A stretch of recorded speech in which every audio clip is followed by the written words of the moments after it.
Сәлеметсіздер ме? Бүгін мен сіздермен әйелдер үшін өте өзекті мәселе цистит жайлы айтқым келіп отыр. Каналымызды қолдау мақсатында лайк басып, комментарий жазып, подписация батырмасын басуды ұмытпаңыз. Цистит бұл қуықтың шырышты қабатының өте жиі кездесетін қабынуы.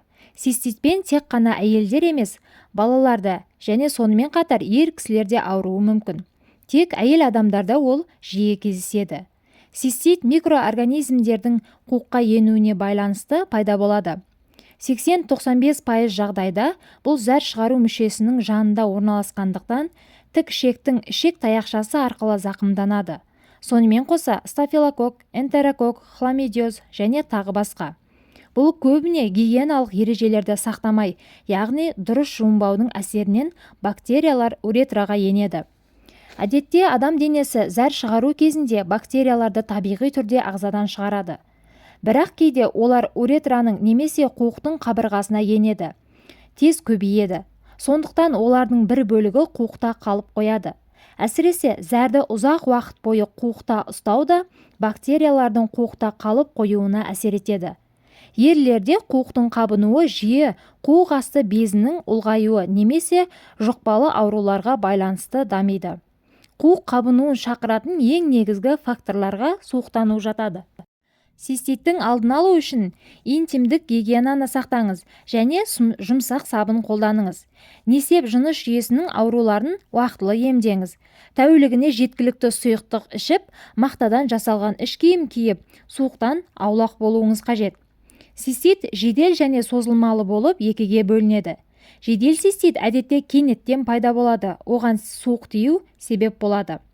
Жедел цистит кезінде іштің төменгі жағындағы ауырсыну, жиі әрі ауырсынумен жүретін зәр шығару, әр 20-40 минут сайын кіші дәретке барғысы келу, зәрмен шығатын қуықтағы іріңді немесе қан аралас бөлінді, зәрдің бұлыңғыр жағымсыз иісі болуы, жыныстық қатынас кезіндегі ауырсынуы, кейде температура жоғарылауы да кездеседі.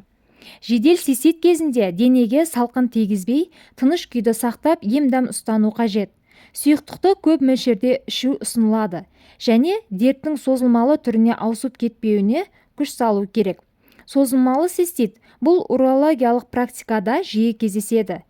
Циститтің созылмалы түрі жедел түрін емдемегенде созылмалы түріне ауысады. Созылмалы циститте қуықтың шырышты қабатынан бұлшықеттерге өтуіне байланысты болады. Соның әсерінен қуық кішірейіп, өз қызметін дұрыс атқара алмайды.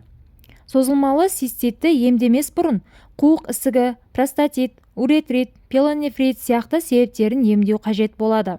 Және зәр жүру жағдайын дұрыстау қажет. Сонымен қатар қандай бактерия түрі бар екенін анықтап жүргізу қажет болады. Цистит болған жағдайда емделуші диетаны сақтау керек. Қышқыл, өткір, тұзды тағамды қолданудан бас тарту, кофе рационнан алып тастау, алкогольді тұтынудан бас тарту керек болады. Бұл циститтің екі түріне де күмәнданған жағдайда тапсыратын анализдер болады. Ескере кететін жағдай, анализ алдында жоғарыда атап өтілген диетаны сақтап, қосымша ішіп жүрген дәрі витаминдерді уақытша тоқтата тұру қажет. Демек, біз тапсыру керек анализдер. Бірінші жалпы зар анализі. Лейкоцит эпителийді анықтайды. Екінші анализ Нечипаренко, лейкоцит эритроцит. Үшінші биохимиялық анализ лейкоцит және цое. Төртінші бакпацев, бесінші гинекологиялық мазок, алтыншы бүйрек және қуықтың УЗИ түсіру қажет болады. Төртінші бакпацев бактерия түрін анықтау, бесінші гинекологиялық мазок, алтыншы бүйрек және қуықтың УЗИ. Циститті емдеуде медициналық жағдайда түрлі антибиотиктер қолданады. Өз себебіне қарай әр адамға әр түрлі емдеу тәсілдерін ұсынып ем-дом жасайды. Циститті сонымен қатар дәрі-дәрмек қабылдамай үй жағдайында да халықтық медицинамен емдеуге болады. Сонымен қарапайым болса да көп адамның циститтен құтылуына көмектесетін бірнеше тәсілдерді атап өтпекпіз. Бірінші, бір пачка 30 грамдық лавр жапырағын 3 литр суға салып 5 минут қайнатасыз. Шым-шым ыстық болғанда тәзікке құйып суғанша отырасыз.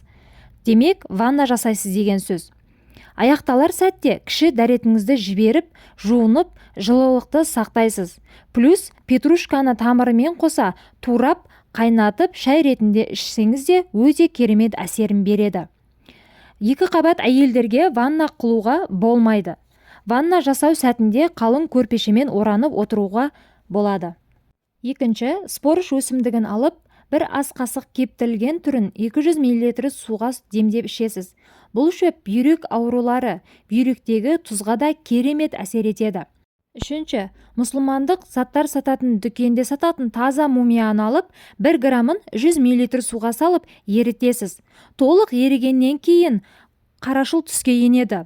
Оны грушаға тартып, керекті жерге жібересіз. Әсері небәрі 10 минутта көрінеді. Бірақ ескертетін жайт, аптекадағы мумия жарамайды. Төртінші, өте керемет табиғи антибиотик. 5 ас қасық тарыны алып, жақсылап жуасыз. 1,5 стакан су құйып, блендермен жақсылап араластырып аласыз, екеуін бірге. Через сито өткізіп, аш қарынға ішесіз.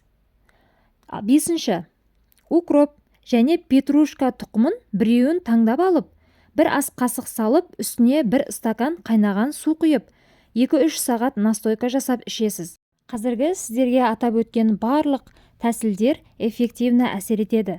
Есіңізде болсын, циститті емдемеген жағдайда соңы зәрді мүлде ұстай алмай қалуға алып келеді. Сіздерге берген кеңесіміз кәдеңізге жарасын. Ауырып ем іздегенше ауырмайтын жол іздеңіз.